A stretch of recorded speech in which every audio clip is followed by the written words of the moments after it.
Welcome to the Social Media Marketing Masterclass hosted by Lifestyle 2.0 Charlotte LLC, Charlotte's premier marketing agency. Now you can check out our social media handles. Our Instagram is Lifestyle 2.0 Charlotte. You can also find us on Facebook at Lifestyle 2.0 CLT. And you can visit our website, which is charlottespremiermarketing.com. We are a digital marketing / tech startup company based in Charlotte, North Carolina. And we assist brands who are concerned with how to identify their ideal customer, how to get more web traffic, and how to build marketing campaigns around their recommended marketing channels. And we also focus on developing an effective strategy and then managing that strategy for the client or company long term. My name is Atala, and I have been working as a marketing consultant for several years now. My company, Lifestyle 2.0 Charlotte LLC, has worked with companies in industries such as financial services, retail, nonprofit, and radio broadcasting. So, right now, our consulting services branch over a variety of industries. So, check us out. Again, you can visit our website and book an initial consultation, and we'll get you started. Today, we're going to talk about how to build a social media strategy, what types of content to post, deciding which platforms to use, and how to measure the success of those platforms. How to develop a social media strategy. Fact: today's world is shifting more towards a digital realm. People are more sophisticated in their internet usage than ever before. So, what that means is people, consumers, are implementing internet technology into their daily lives a lot more than they used to. People are surfing the internet, they're using smartphones, they're using internet capability in their cars. There's just a lot more internet usage nowadays than ever before. And with that being the case, it makes people a lot more susceptible to scammers and predators and things like that.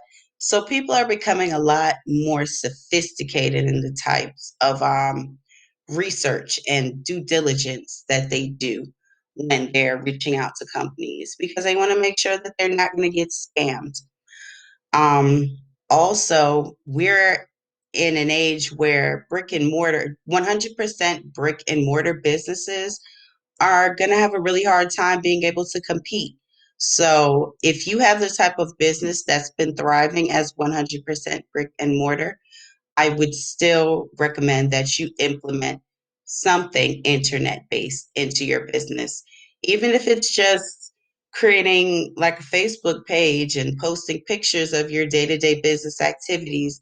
You want to have some sort of online presence for your business, or even a Google page where people can find your business. They can find your contact information and where you're located as a physical business. So, any type of implementation of an online presence is going to be helpful to you in this day and age.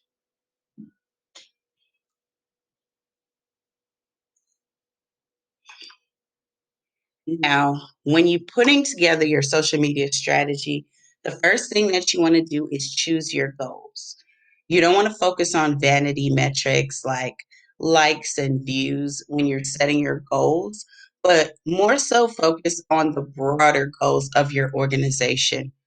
Are you trying to achieve more conversions from, say, social media to your brick and mortar location? Are you trying to get more views to your website? Conversions, brand awareness. You can make your goal. We want to reach a certain market, and we want a certain population of people to become more aware of our product and that we're out there.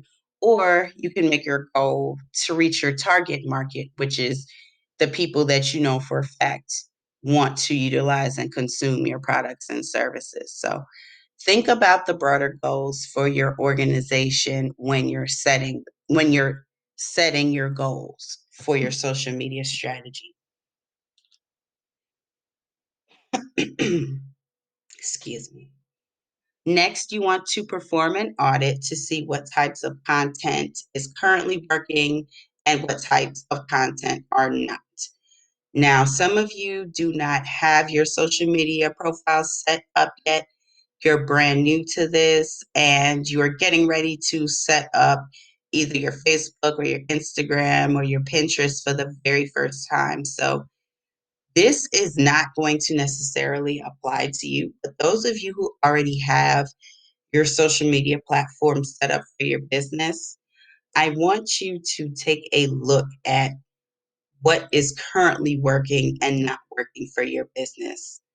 Look at the types of content that you're posting. What's getting the most likes and engagement? You want to look and see where you are and what type of content is working best for you. Now, if you don't have your social media profile set up yet and you're just getting started, you can take a look at one of your competitors' social media profiles. Look at what types of content they're posting and get a sense of what your industry wants to see and consume on social media. The idea here really is just to get a baseline for where you are right now, as well as where the industry is. Next, you want to decide which social media networks you're going to use for your business.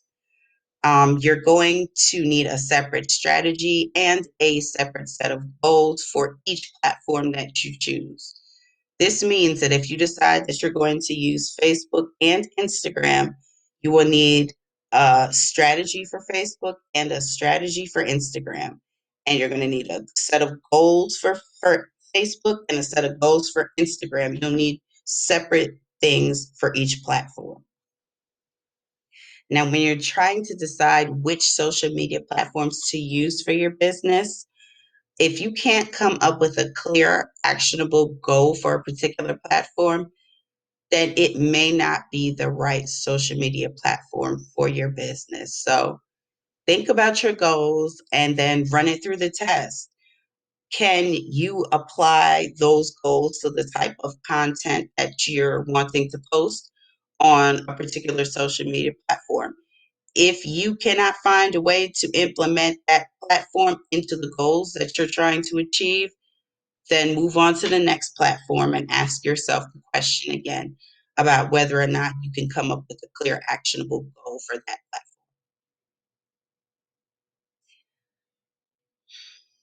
platform. Now you have chosen your goals, you've performed your audit, and you've chosen your social media networks. The next thing you want to do is create a social media calendar. Um, There are platforms like Hootsuite and Later.com that can help you to streamline this process, and they'll also save you time. This is going to be important for you because one of the things that I want you to do is get in the habit of once or twice a month, maybe for about an hour at a time, and be diligent about this. You want to stay disciplined and do it every single month. 1 or 2 days out the month, same day each month, you want to sit down and put together 20 to 30 social media posts for your business. And you want to align them with the goals that you set out at the beginning of your strategy. Do this every single month, earlier in the month if possible. And this will help you to streamline your posts because that way you'll have a month's worth of posts to go. Now, as a gift for attending my social media masterclass, I'm going to give you a social media planner that I put together myself that will help you to come up with your social media content each month. It's 30 days of inspiration for your social media. So you can go through, put together your content, and then the following month, just wash, rinse, and repeat. And that will save you some time.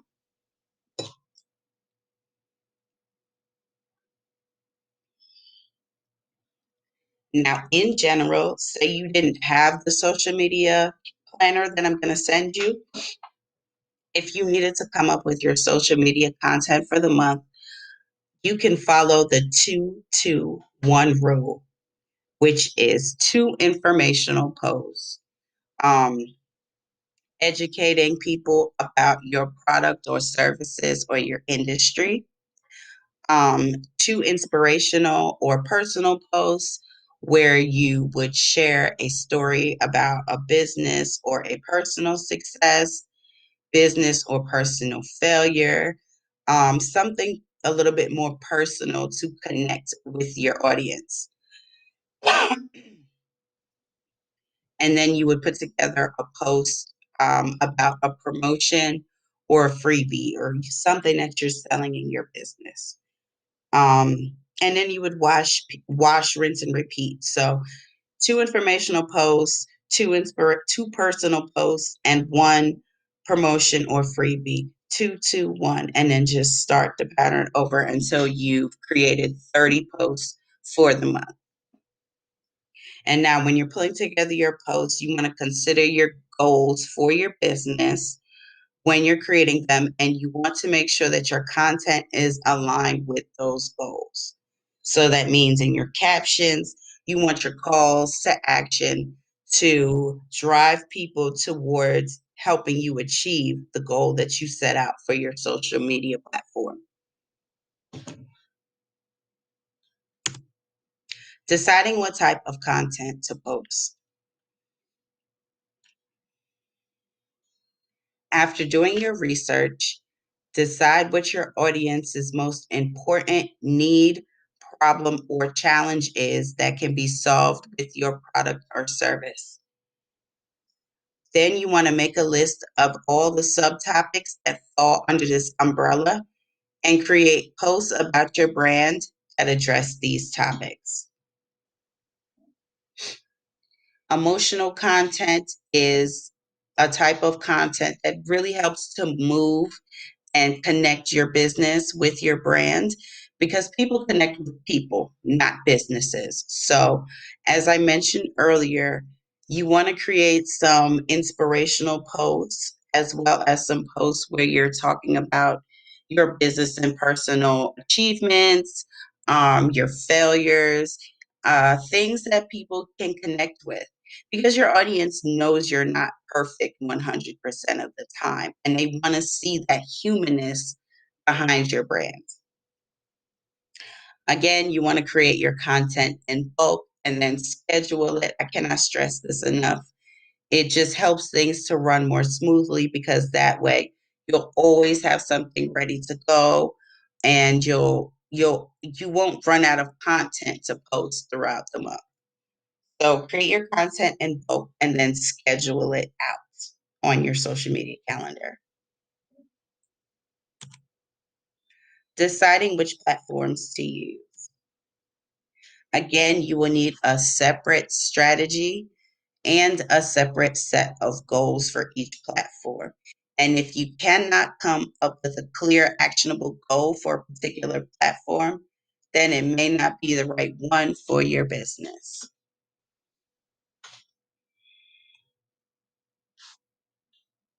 Measuring success.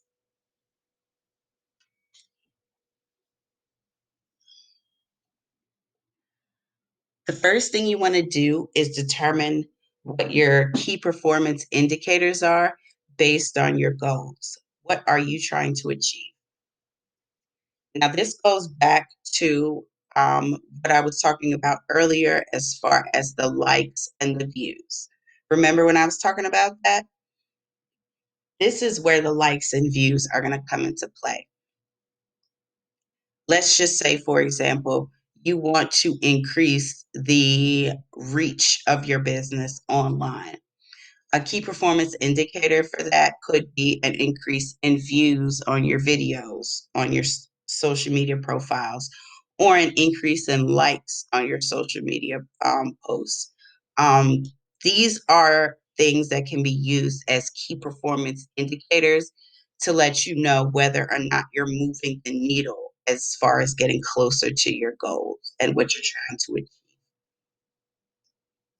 Now, once you've decided your KPIs, you want to start with a baseline and decide on a regular schedule to review the metrics. How often do you want to review the data that you get from your social media profiles?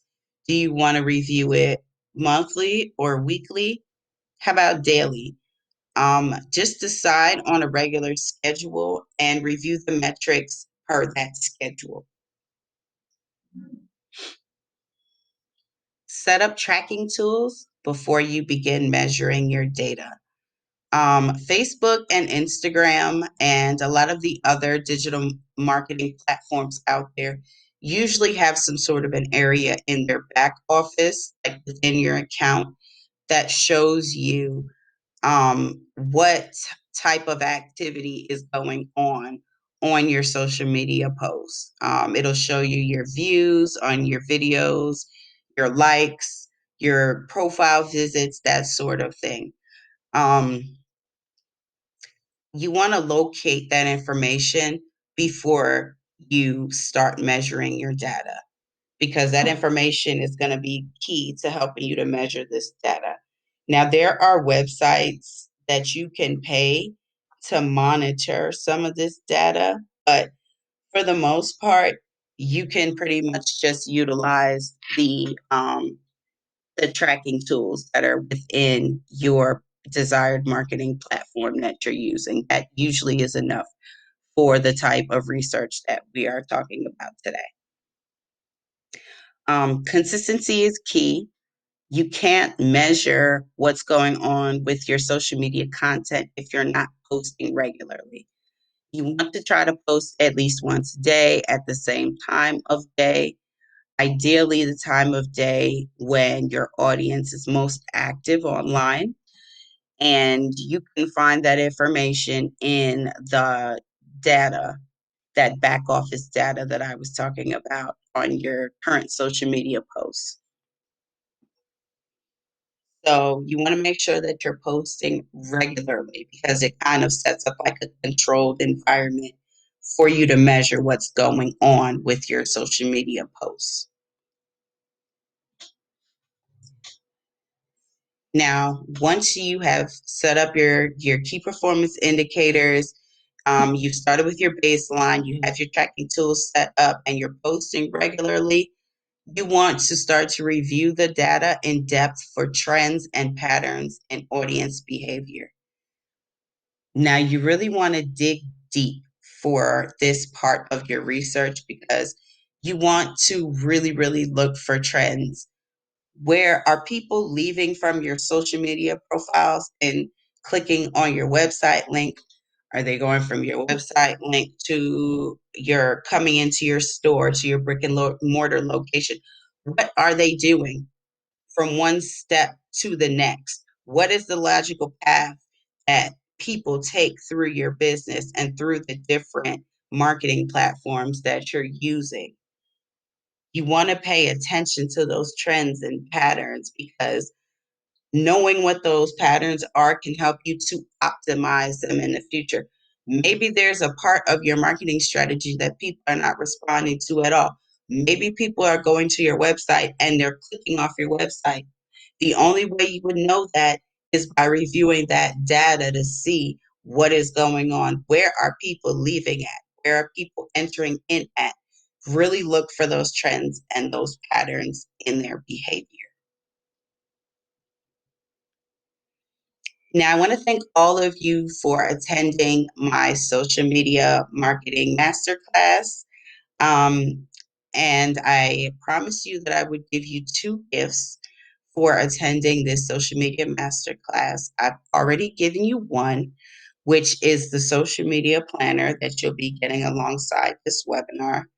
You also will be receiving a replay of the webinar so you can watch it again. Um, that's not the second gift. um, but the second gift is going to be a free brand strategy session. These sessions normally run on our website for about $50 an hour, but as a gift for attending this class, you will be receiving a free brand strategy session from me.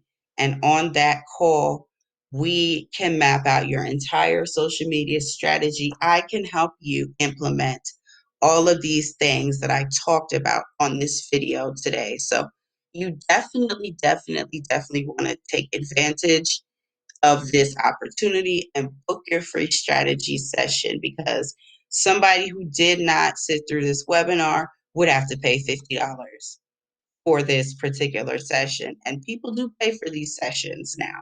So definitely take advantage of your free strategy session with me. Now, the way that you can do this is you can either book an initial consultation online at our website. The link is right there.